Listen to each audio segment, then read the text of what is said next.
तो हेलो लोगोफोर बरायबाय Bodojobinfo YouTube चेनेलाव बिग आपडेट वाकिं इन्टारभिउ लागोन बेयाव नोंथांमोना एप्लाइ खालामलायनाङा आरो माबोरै प्रसेसा आं बेखौ नोंथांमोना दिन्थिगोन दा बोरै एप्लाइ खालामनांगौ बिनि सायाव आं नोंथांमोना दिन्थिगोन आरो बेनो जाबाय GMC एबा गुवाहाटी मेडिकेल कलेज एन्ड हस्पिटालावहाय भेकेन्सि ओंखारदों बेनो जाबाय OT लेब बेनिफ्राय ICU टेक्निशियान 10 जुनाव लागोन इन्टारभिउखौहाय दा बोरै मा प्रसेसजों थांनांगौ आरो बोरै मोननो हायो बेबायदि साख्रिखौ दा बेखौ जों बेयाव गासैबो डिसकास खालामगोन दा बिदिब्ला जों थांनिफ्राय अफिसियेल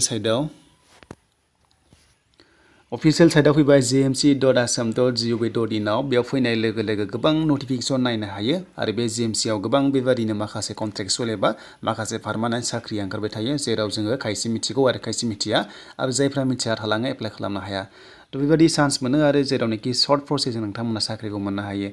दा गोबाव खालामा जों नायगोन जे सोर बेयाव एप्लाइ खालामनो हागोन दा बे मोनसे सर्ट नटिस बेयाव दङ भेकेन्सिया गासै ICU दङ गासै 12 दङ बेनिफ्राय HS निफ्राय साइन्सनिफ्राय पास खालामनांगोन डिप्ल'मा थाबावनांगोन ICU आव होमबासो खालामनो हागोन आरो लोगोसे OT माने अपारेशन थियेटार टेक्निशियान बेयाव नोंथांमोनाबो साइन्सनिफ्राय HS पास खालामनानै लोगोसे थ' नोंथांमोना OT टेक्निशियान डिप्ल'मा खालामनाय जानांगोन भेकेन्सिया गासै 10 दङ आरो लोगोसे लेब टेक्निशियान दङ बेयावबो नोंथांमोना HS साइन्सनिफ्राय पास खालामनांगोन लोगोसे बेयाव नोंथांमोना लेब टेक्निशियान डिप्ल'मा खालामनांगोन गासै 6 दङ बेयाव दा गासैखौबो लानानै 28 दङ आरो बे भेकेन्सिया जाबाय कन्ट्रेक्चुएल हिसाबै नोंथांमोना 1 इयार मावनो मोनगोन आरो लोगोसे नोंथांमोननि पारफरमेन्सआ मोजांब्ला नोंथांमोना बारायनायखौ मोनगोन होनना बुंदों आरो रेगुलारबो जानायनि चान्सआ थागोन दा बोरै एप्लाइ खालामनांगौ होनोब्ला नोंथांमोना नोंथांमोननि जिथु CV थायो बा बाय'डाटा थायो बेखौहाय इमेल खालामनांगोन मेलजों नोंथांमोना हरनांगोन सेन्ड खालामनांगोन आरो नोंथांमोननि इन्टारभिउ जागोन 10 जुनाव जागोन आरो एप्लाइआबो 10 जुनसिम थागोन डिसक्रिपसनाव इमेलनि एड्रेस दङ बेनिफ्राय स्क्रिनावबो नोंथांमोना नुगासिनो दङ बेयावनो नोंथांमोना हरनानै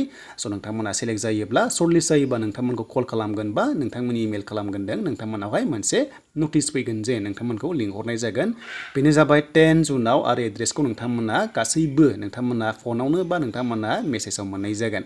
दा बेनोमोन आरो प्रसेसा बे जाबाय वाकिं इन्टारभिउ नोंथांमोना लोगो पास जायोब्ला नोंथांमोना साख्रि मोनगोन आरो 1 इयार नोंथांमोना मावनो मोनगोन आरो मोजां मावोब्ला नोंथांमोनावहाय चान्सखौ मोनगोन बा रेगुलार मोननायनिबो चान्सआ दङ